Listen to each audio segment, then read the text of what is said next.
Dans ce tutoriel, nous allons explorer un outil qui vous permet d'examiner les fichiers météo. Cet outil s'appelle Table et Graphique Météo. Nous donnerons d'abord une brève explication du modèle de ciel clair, car il est utilisé comme référence pour comparer nos données météorologiques. Ensuite, nous vous montrerons comment visualiser les graphiques et les tableaux d'un fichier météo. Enfin, nous explorerons l'outil Vérifier la qualité des données pour déterminer si les fichiers météo sont correctement configurés. Le modèle de ciel clair représente l'irradiation d'une journée sans nuages. En principe, il devrait s'agir de la limite supérieure de l'irradiance du fichier MET, bien que de petites variations soient acceptables. Notez que le modèle de ciel clair, pris ici comme référence, dépend du paramètre de Linke, décrivant l'absorption de la lumière dans l'atmosphère en fonction de la teneur en eau et des aérosols. Ce paramètre peut varier d'un site à l'autre, ainsi que d'une saison à l'autre.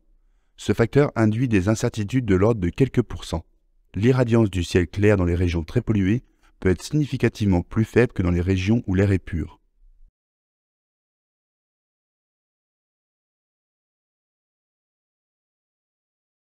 Le panneau de gauche présente les caractéristiques du fichier source. À droite, vous pouvez afficher des graphiques et des tableaux du fichier MET. Vous pouvez choisir parmi différentes variables, type de graphique, valeur, unité et date de graphique pour afficher le graphique de votre choix à partir du fichier MET. Défilez les jours à l'aide de la barre de haut en bas. Les irradiations globales et diffuses sont affichées par défaut. La courbe en bleu représente le modèle de ciel clair. Vous pouvez présenter les mêmes données dans des tableaux. Examinons un tableau de données mensuel tout au long de l'année. Vous pouvez exporter ce tableau en copiant les données dans le presse-papier ou en les enregistrant dans un fichier. Vous pouvez également afficher des tableaux et des graphiques pour un plan incliné spécifique. Pour ce faire, cliquez sur ce bouton. Vous devez ensuite définir l'orientation du plan et le facteur d'albédo.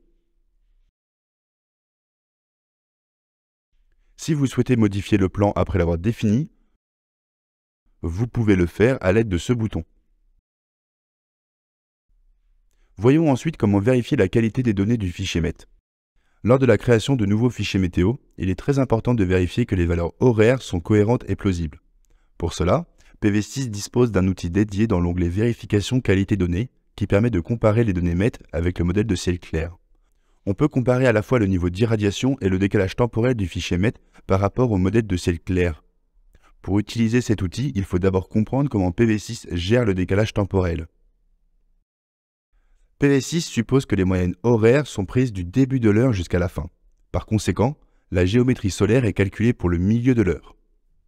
Par exemple, pour les données de 8h à 9h, la géométrie solaire sera calculée à 8h30. Cependant, les données météorologiques provenant de différents fichiers sources peuvent être prises à différents moments. Si, par exemple, l'accumulation des données a été faite de 8h15 à 9h15, alors l'heure de référence pour cette mesure sera 8h45. Dans ce cas, un décalage horaire de 15 minutes est nécessaire dans PV6 afin de correspondre correctement au calcul de la géométrie solaire avec les données météorologiques du fichier source. Le graphique principal de l'onglet Vérification qualité données montre le décalage dans le temps du jour le plus clair de chaque mois dans le fichier MET. L'axe des abscisses indique le mois de l'année et l'axe des ordonnées indique l'heure de décalage en minutes. Les points de données noirs représentent le décalage dans le temps des données brutes et les points colorés représentent le décalage dans le temps après application du décalage. Vous pouvez appliquer une correction de décalage horaire et modifier le nombre de minutes du décalage dans ce champ de données.